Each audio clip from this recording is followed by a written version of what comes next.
পলাশৰ ডালত লাগিছে ৰঙৰ জুই। গোকুল বৃন্দাবনত এতিয়া ভৰ ফাগুনৰ উছাহ। দ্বিতীয় বৃন্দাবন যেন বৰপেটা বন্দিত চৌদিশ।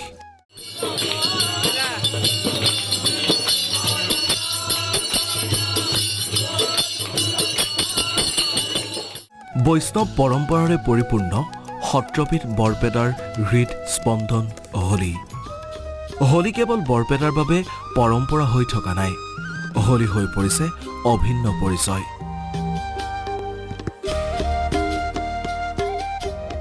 ই আৱেগৰ উপনাম, ই উদ্দীপনাৰ আৰু উদ্যমৰ শোভাযাত্ৰা। ৰং লগা ফাগুনৰ উপহাৰ বৰপেটাৰ দেউল। দেউল মানেই যেন হোলী গীত।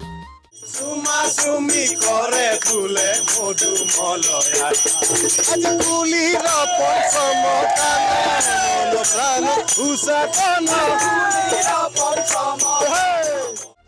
মথুৰা দাস বুঢ়াআটাৰ পৰম্পৰা ৰক্ষা কৰি 1500 শতিকাৰ পৰা ইয়াৰ চৌদিশ মুখৰিত হয় হোলী গীতেৰে।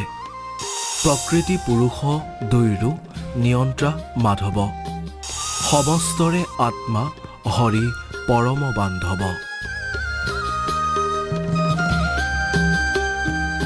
পৰম বান্ধৱ শ্ৰীকৃষ্ণৰ লীলা সম্বলিত হোলী গীত এতিয়া উদ্ভাসিত বৰপেটাৰ আকাশে বতাহে।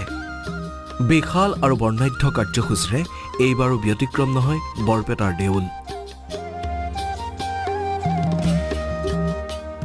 একে আছে পৰম্পৰা, মাত্ৰ বাঢ়িছে উদ্যম, বাঢ়িছে হেঁপাহ আৰু আৱেগ।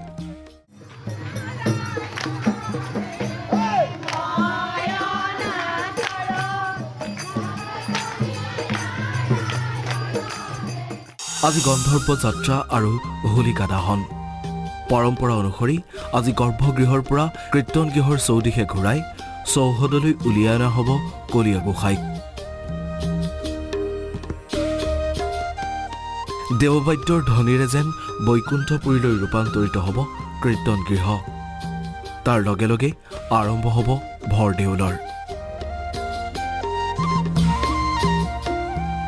ইয়াৰ পাছতে হ'ব হোলিকা দহন।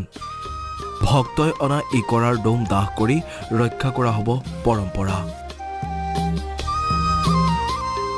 বৰ্ণিল বৰপেটাত এতিয়া বসন্তৰ বাংময় যাত্ৰা। সত্ৰৰ চাৰিওকাষে থকা হাতীসমূহত হোলী গীতৰ বিভিন্ন কাৰ্যসূচী। মুখে মুখে এতিয়া নিজ দাস হোৱা সেৱাক তেজিলো, এহি দুখ ঘূৰ আপদে মজিলো। এয়া প্ৰকৃতিৰ আহ্বান, ৰঙে ৰসে মুখৰিত বৰপেটাৰ হোলীৰ আগমন। নিউজ ৰিপৰ্ট, আসাম টক্স।